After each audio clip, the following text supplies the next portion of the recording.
வள்ளி விலாக்ஸில் இன்னைக்கு என்ன பண்ண போறீங்க? இன்னைக்கு என்னன்னு பார்த்தீங்கன்னா சாதம் வச்சாச்சு. அடுத்து காடை முட்டை அவிக்கிறேன். காடை முட்டை மசாலா அதே சாதத்துக்கு போட்டு சாப்பிட வேண்டியதுதான். அதே தொட்டுக்கலாம். வேணா வத்தல் வறுத்துக்கலாம் இன்னைக்கு. இப்போ காடை மசாலா எப்படி செய்யறதுன்னு பார்க்கலாம்.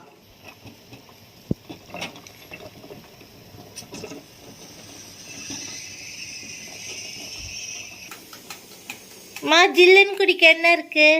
உனக்கு லெஸ்ஸி ரெடி. ஐஸ் போட்டு அடித்த லெஸ்ஸி உனக்கு பிடிச்சது.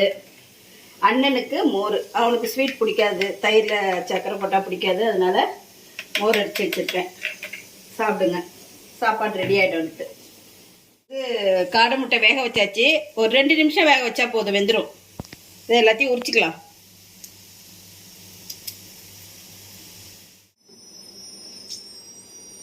மசாலா செய்யலாமா? Okay, ready. இப்போ எண்ணெய் சட்டி போட்டேன். எண்ணெய் ஊற்றிக்கலாம். நான் தேங்காய் எண்ணெய் ஊற்றிக்கிறேன். கொஞ்சம் எண்ணெய் காயட்டும். எண்ணெய் காஞ்சோன்னே சோம்பு தவிச்சு,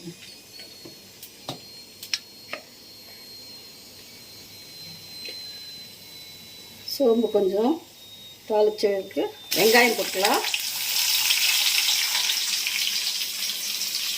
வெங்காயம் கருவேப்பிலையும் போட்டுருங்க.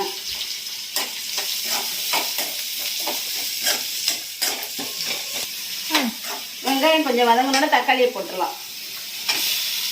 தக்காளி வந்து நான் கொஞ்சம் ஜாஸ்தியாகவே போட்டுருக்கேன். ஏன்னா இதே கிரேவியை தான் சாதத்துக்கும் போட்டு சாப்பிட்லான்ட்டு தனியாக வேறு எதுவும் செய்யலை. அதனால தக்காளி கொஞ்சம் ஜாஸ்தியாக போட்டுருக்கேன்.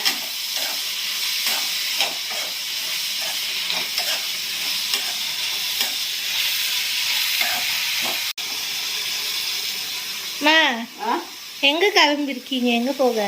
நானா தம்பி வீட்டுக்கு போகிறேன். உங்களுக்கு சமைச்சு வச்சுட்டு தம்பி பசங்களை போய் பார்த்துட்டு வரேன். அதுக்கு தான் கிளம்பிட்டு இருக்கேன். இப்போது வெங்காயம் தக்காளி வதங்கிறதுக்கு சீக்கிரம் வதங்கிறதுக்கு கொஞ்சம் உப்பு போட்டிருக்கேன்.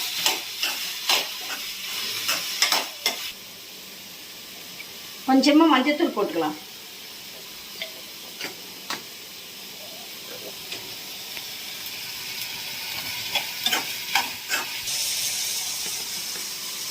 இப்போ கொஞ்சம் வெங்காயம் தக்காளி வதங்கிடுச்சு. அடுத்து கொஞ்சம் சாம்பார் தூள் போட்டுக்கலாம். ஒரு 1.5 ஸ்பூன் காரத்துக்கு தகுந்த மாதிரி போட்டால் போதும். முட்டை கம்மியாக தான் இருக்குது, அதனால கம்மியாக போடும்.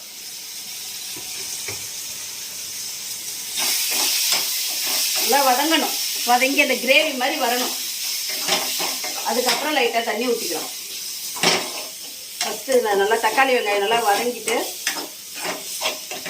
இந்த மிளகாத்தூள் அந்த மிளகாத்தூள் வாட போகணும்.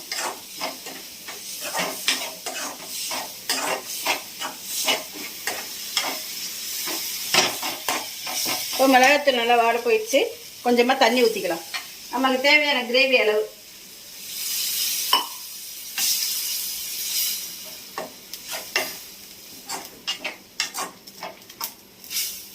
கொஞ்சம் கொதிச்சு வரட்டும்.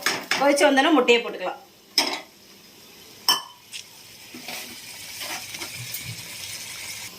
நம்ம ஏற்கனவே வெங்காயம் தக்காளி வதங்கும் போது உப்பு போட்டிருக்கோம். இப்போ தண்ணி ஊற்றிருக்கோம், மிளகாத்தூள் போட்டிருக்கோம். கொஞ்சம் சேர்த்தா போதும். சாதத்துக்கு கரெக்டாக இருக்கும் பேசி சாப்பிடும்போது.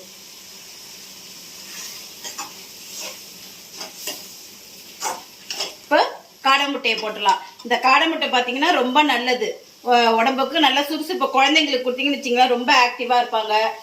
பெரிய முட்டை சாப்பிட்டா கூட அந்த அளவுக்கு விரும்ப மாட்டாங்க. இந்த மாதிரி குட்டி குட்டியா இருக்கிறப்ப அதுங்க விரும்பி சாப்பிடும். ஸ்கூலுக்கு கொடுத்து விட்டா கூட அது ஒரு ஆவலோட சாப்பிட ஆரம்பிச்சிருங்க முட்டைய. காடை முட்டை வந்து அவ்வளோ நல்லது குழந்தைங்களுக்கு. இப்போ முட்டை போட்டுடலாம்.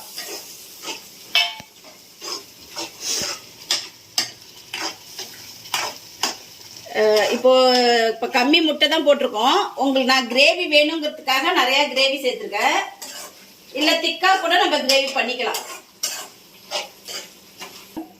இப்போ முடிஞ்சிருச்சு. அடுப்பு ஆஃப் பண்ணிடலாம்.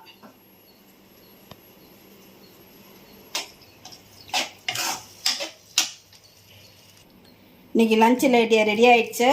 காடை முட்டை கிரேவி, சாதம் வடிச்சாச்சு, தயிர் இருக்கு, பையனுக்கு கருவேப்பிலை போட்டு மோர் அடித்து வச்சாச்சு, பூண்டு ஊறுகாய். இன்னைக்கு இவ்வளோதான் சாப்பாடு.